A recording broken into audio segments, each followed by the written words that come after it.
방금 소개받은 보건복지부 보건산업정책국장 양성일입니다. 먼저 인사드리겠습니다. 예, 방금 전에 우리 이성래 과장님께서 바이오경제 2025 해서 좀 더 거시적인 측면에서 우리 새 정부의 바이오 관련 분야의 정책 방향을 얘기를 했습니다. 저희는 복지부를 중심으로 해서 5년 동안 과연 무엇을 보건산업을 위해서 할 것인가에 대한 설명을 좀 드리도록 하겠습니다.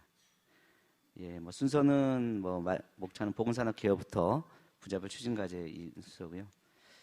예, 보건산업이 과연 무엇일까 보시면 이 그림을 보시면은 대통령님께서 8월 10일 날 성모병원에 희귀 질환자를 면담을 하시면서 이때 문재인 자칭 문재인 케어라는 정책을 발표하셨고요. 이성래 과장님 말씀하셨던 우리 과기정통부와 공동으로 하는 치매 연구개발위원회가 발족이 돼서 내년도에 예타를 한 10년간 1조 원 규모로 지금 추진할 계획으로 같이 공동 기획을 하고 있습니다. 이건 그림을 보시는 거고요. 결국 보건산업은 가치지향적인 산업으로 볼 수 있습니다. 그러니까 건강을 증진하고 예방을 하고 치료 등의 이런 국민들이 관심 있는 건강과 관련된 포괄적인 산업으로 이해를 하시면 되고요. 근데 이 산업이 하나의 단독 영역으로 있는 것이 아니라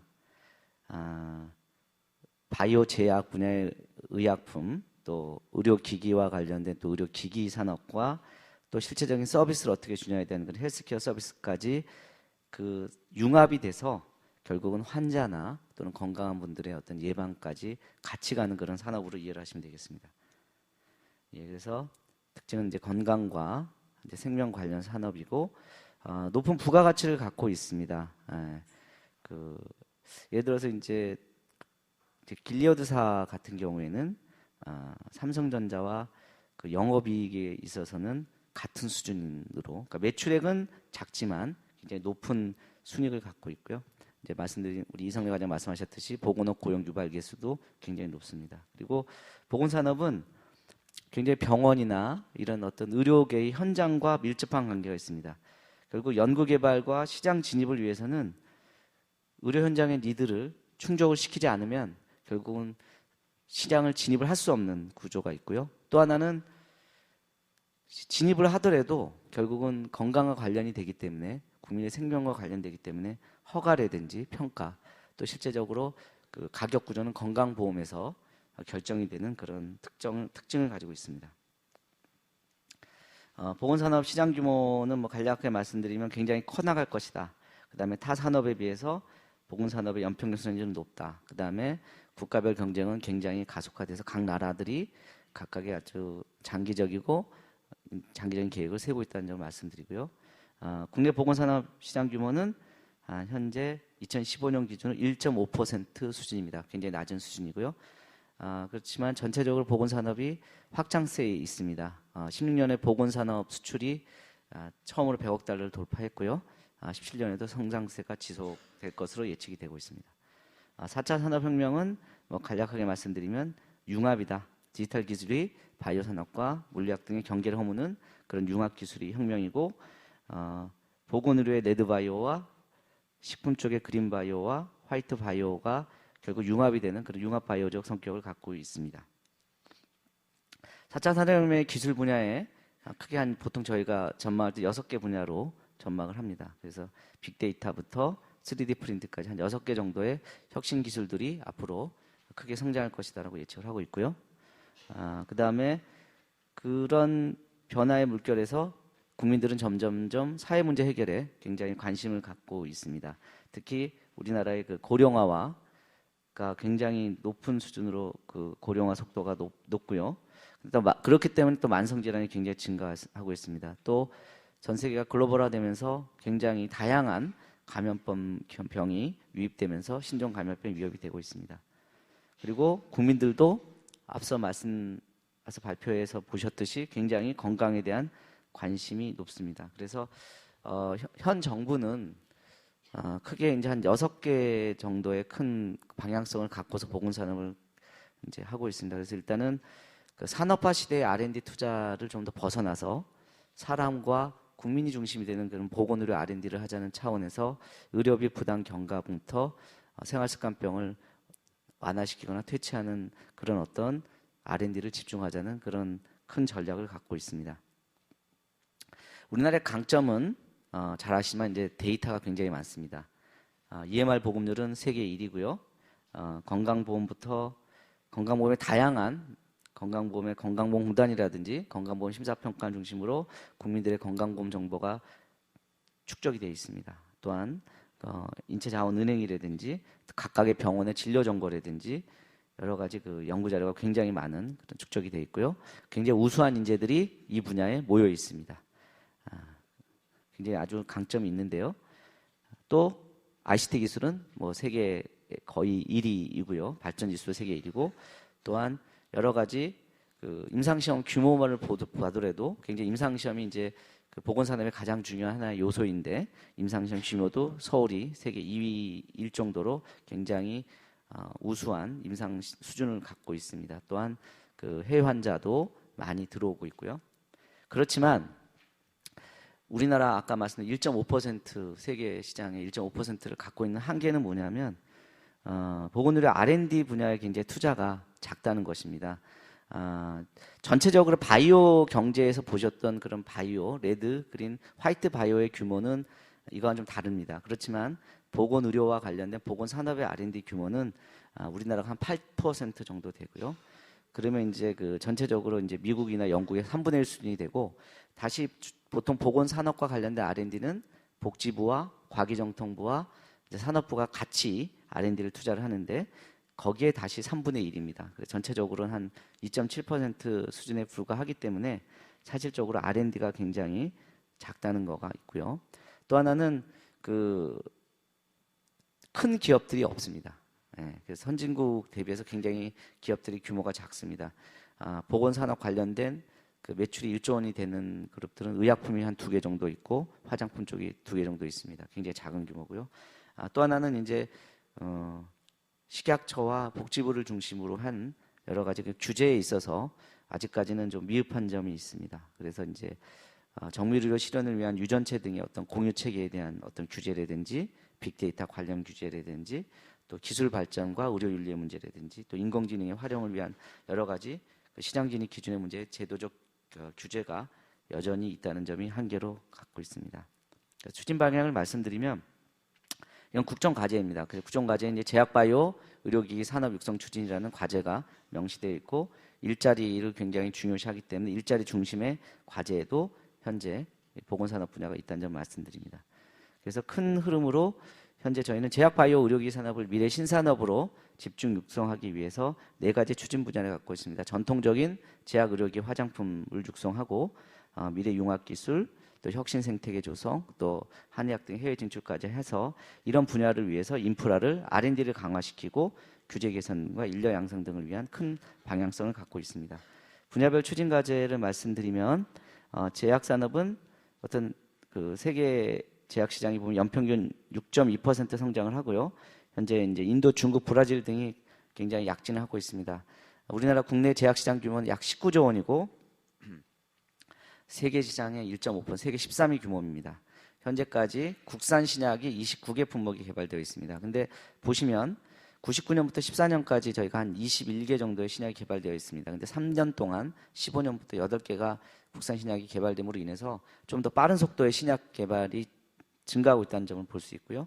그 다음에 바이오 의약품을 중심으로 미국이나 EU 등의 국외 허가도 획득을 했습니다. 또 기술 수출도 한 3조 1천억 원 규모의 그 수출을 하고 있고요. 그래서 전체적으로 저희가 오늘 오후 2시에 제약산업 육성 관련된 공청회를 갔습니다. 이게 그 제약산업 육성 특별법에 따라 이제 복지부가 중심이 돼서 5년마다 그 중장기 종합계획을 수립하게 되어 있는데요. 오늘 오후 2시에 이제 공청회를 갔는데 그 공청회를 갖고 이제 소정의 절차를 거쳐서 올해 12월에 이제 발표할 계획입니다. 크게는 뭐 R&D 쪽은 투자 규모도 확대해야 되고 이제 신약 개발 R&D를 위한 플랫폼 구축을 추진할 것이고요. 일자리는 뭐 전문인력 양성 프로그램을 마련한다든지 수출 지원을 위한 현지화 전략 지원 체계를 마련하고 이제 제도 개선은 여러 가지 오픈 이노베이션을 활성화하기 위한 투용자라든지 세제, 인허가 약가 지원 등의 제도 개선 그런 상황 등이 담겨져 있습니다. 의료기기 산업도 보시면 5.2%의 성장세를 보일 것으로 예측하고 있고요. 현재 한국은 한 9위 정도의 수준으로 되어 있습니다. 그렇지만 보시면 국가별로는 미국이 굉장히 43.2%는 굉장히 독보적으로 현재 시장을 갖고 있습니다. 그래서 뭐 전체적인 시장은 굉장히 낮은 수준에 있고요. 국내 시장 규모는 비슷합니다. 세계 시장 규모의 증가율과 비슷합니다. 그리고 주로 특징적인 것이 치과 임플란트가 굉장히 그 연구개발이 활성화되고 있고 수출도 많이 되고 있고요. 그다음 초음파 영상 진단 장치 등을 중심으로 해서 시장이 형성되어 있습니다. 의료기기 산업도 올해 연말에 이제 의료기기 산업 관련 지능 5개년 계획을 발표할 계획인데요. 주로 이제 유망 분야 R&D는 저희가 범부처 R&D를 현재 같이 과기정통부와 추진 중에 있고요. 그래서 관련돼서는 첨단 의료기기 기술 개발 지원을 하고 또 이제 임상시험에 관련된 여러 가지 이제 비용 지원을 통해서 여러 가지 유망 분야 R&D를 지원할 계획이고요. 의료기기 산업 육성 법적 기반을 마련하기 위해서 현재 그 관련 법률이 2개가 이미 국회에 제출이 되어 있습니다. 그래서 11월 중에 조만간 아마 관련 법률안에 대한 입법 심사가 진행될 예정입니다. 그다음에 의료기기 산업 종합지원센터를 통해서 현재 그 시장 진입에 대한 전주기 컨설팅을 제공하고 이에 따른 제도 개선 사항을 발굴해서 현재 개선 작업들을 진행 중에 있습니다. 화장품 산업은 6.4% 세계 시장 규모가 성장돼 있고 우리나라 국내 시장 규모는 4.4% 정도 성장하고 있습니다. 그렇지만 이쪽에 굉장히 아모레퍼시픽이라든지 LG생활건강을 중심으로 해서 굉장히 큰 기업들이 성장을 하고 있다는 점 말씀드리고요. 화장품 산업도 올해 연말에 그 5개년 계획을 발표할 계획인데요. 피부과학, 원천기술이라든지 신조세, 신기술 R&D 계획을 하고 화장품 산업 글로벌 경쟁력 강화를 위한 여러 가지 정책 등을 추진 중에 있습니다. 빅데이터 문제입니다. 빅데이터의 뭐 개념적인 생략하기로 하고요. 현재 외국은 굉장히 빅데이터 활용을 위한 여러 가지 전략을 수립하고 대규모 R&D 투자 계획을 발표를 하고 있습니다. 앞서 말씀드린 것처럼 우리나라는 굉장히 다양한 형태의 빅데이터를 건강보험공단이라든지 심평원, 질본이나 암센터 등이 보유하고 있고 현재 연구자 중심으로 활용을 하고 있습니다. 그래서 이러한 그 빅데이터를 활용하기 위해서 현재 국가 차원의 장기 로드맵이 없습니다. 보건의료 분야에.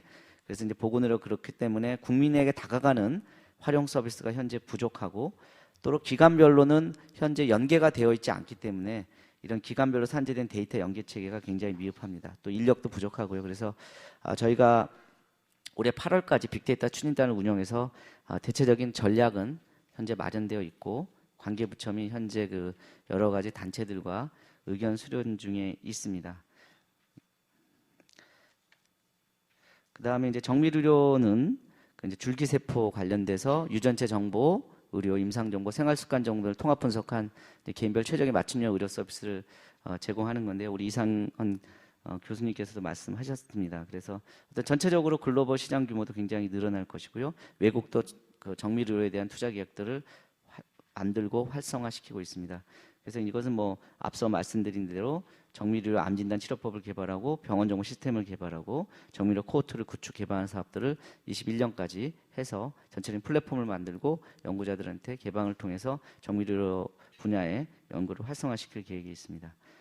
그다음에 이제 재생의료는 보시는 것처럼 이제 사람의 신체 구조 또는 기능을 회복 형성하기 위해서 세포 치료, 유전자 치료, 조직공학 치료 등을 실시하는 것이고요. 이 분야에 있어서는 저희가 줄기세포 분야의 강점을 갖고 있습니다. 그래서 특히 전 세계 줄기세포 치료제 7개 제품 중에 한국이 4개를 보유하고 있고요. 그래서 전체적으로 재생의료를 활성화하기 위해서 현재 R&D에 대한 연구개발 투자를 확대하기 위해서 이미 예타를 현재 추진 중에 있습니다. 조만간 예타의 결과가 나올 거고요. 그 다음에 여야 국회의원분들께서 첨단 재생의료법 관련된 법안을 발의하셔가지고 현재 이제 논의를 할 계획에 있습니다. 그 다음에 국가 차원에서는 질병관리본부에 줄기세포 재생센터를 만들어서 재생의료 인프라를 구축을 해서 연구자들을 지원하고 있습니다. 그 다음에 또 하나는 이제 규제 문제인데요. 사실 굉장히 이 보건의료, 보건산업 분야에서 규제 문제가 굉장히 중요합니다. 그래서 유전자 가위 기술이라든지 장기이식, 인공지능 의료 활용 등에 있어서는 결국 윤리적, 법적, 사회적 문제가 해결돼야 결국 그 산업이 활성화될 수 있기 때문에 현재 이제 올해 7월까지 일정 부분 협의체를 운영을 해서 사회적 공감대 등을 현재 마련하기 위해서 마련을 하고 있습니다. 그래서 그 여러 가지 생식세포 연구나 이종 장기 이식 등의 혁신적 서비스에 대한 합리적 개선 방안을 모색을 하고 LC 연구 활성화와 제도적 도입 필요성 등을 검토하고 예타를 할 때마다 이런 LC 연구를 반드시 넣어서 예타를 추진하고 있다는 점을 말씀드립니다. 그다음 이제 디지털 헬스인데요. 현재는 저희가 주로 보건소를 중심으로 디지털 헬스 사업들을 하고 있습니다. 그래서 주로 이제 환자의 이상 신호가 있는 환자가 아니라 주로 건강한 분이거나 또는 건강에 약간 이상이 있을 수 있는 분들에게 보건소에 갈 경우에 그 모바일을 통해서 개인적으로 건강관리를 지원해주는 사업들을 하고 있고요. 17년에 이제 35개소까지 늘렸고 내년도에도 더 늘릴 계획이 있습니다. 그 다음에 이제 지금 현재 저희가 EMR 시스템들은 거의 90% 이상 병위원회 구축이 되어 있는데요. 각각이 보면은 표준화가 안 돼 있고 따라서 진료 정보 공유가 안 돼 있습니다. 잘 아시지만 병원에 가서 MRI 찍으면 다른 병원 가면 또 찍어야 되지 않습니까? 그래서 이런 것들이 좀 문제가 있기 때문에 저희가 이제 그 의료비의 절감 차원도 있고 또 국민의 편익 차원에서 진료 정보 공유 사업들을 하고 있습니다.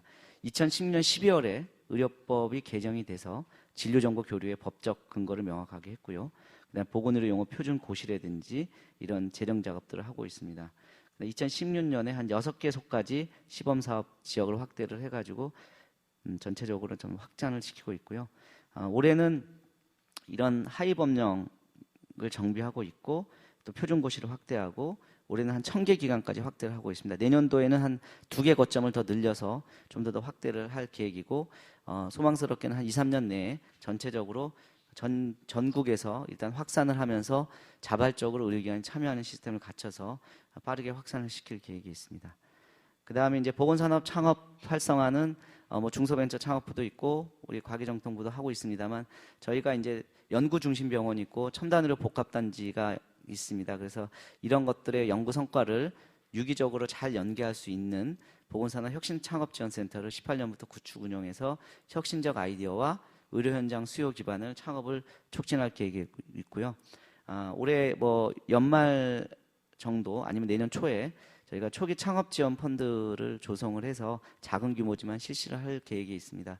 잘 아시면 바이오 벤처가 다른 분야보다는 굉장히 성공하는 기간이 걸립니다. 그러다 보니까 실질적인 벤처 생태계에 있어서는 바이오 벤처에 사실 투자를 잘 안 하고 있습니다. 그래서 그런 차원에서 저희가 일단 초기 창업 지원 펀드를 조성해서 앞으로 17년 말이나 18년도 초에 이 펀드를 이제 오픈할 계획이 있고요. 이제 중요한 것은 연구 중심 병원과 천복단지의 인프라를 개방을 하고 같이 오픈 이노베이션의 플랫폼으로 활용할 수 있도록 적극적인 노력을 할 계획이 있습니다. 요거는 이제 혁신창업지원센터가 기술 발굴부터 기술 이전 마케팅의 전주기적인 관점까지 이제 지원한다는 점을 이제 그림으로 나타낸 거고요. 천복단지는 현재 대구와 오송에 있습니다. 그래서 이것은 그 천복단지 자체가 연구를 하는 개념은 아니고 기업들을 지원해주는 개념입니다. 그런데 지금 현재 그 중요한 것이 기업의 마지막 단계에서 할 수 있는 그 개발 단계가 임상시험센터가 없습니다. 그래서 19년도까지 두 단지의 임상시험센터가 구축이 되면 좀 더 기업들이 천복단지에 와서 전주기적인 어떤 연구 지원을 받을 수 있지 않을까 싶습니다. 예, 그다음 이제 인프라는 아까 말씀드린 여러 가지 그 R&D 투자 계획을 수립을 하고요. 예, 투자 계획 중에 저희가 관심을 갖는 것은 치매나 공공 백신 개발, 노인 장애인 등의 좀 더 그 수요자 중심의 또 취약계층의 중심 공공 R&D를 좀 더 강화시키기 위한 그 방향성을 잡고서 하고 있다는 점을 좀 말씀드리고요. 그 다음에 이제 인재 양성은 여러 가지 융복합 전문 인력을 양성하기 위한 뭐 특성화 대학원이라든지 특화 교육을 확대할 계획이 있습니다. 그다음에 아까 말씀드렸던 여러 가지 이제 계획들을 차근차근 발표할 준비에 올해 연말에 좀 발표할 계획이 있다는 점을 말씀드리고요. 예, 이상으로 간략하게 설명드렸습니다. 감사합니다.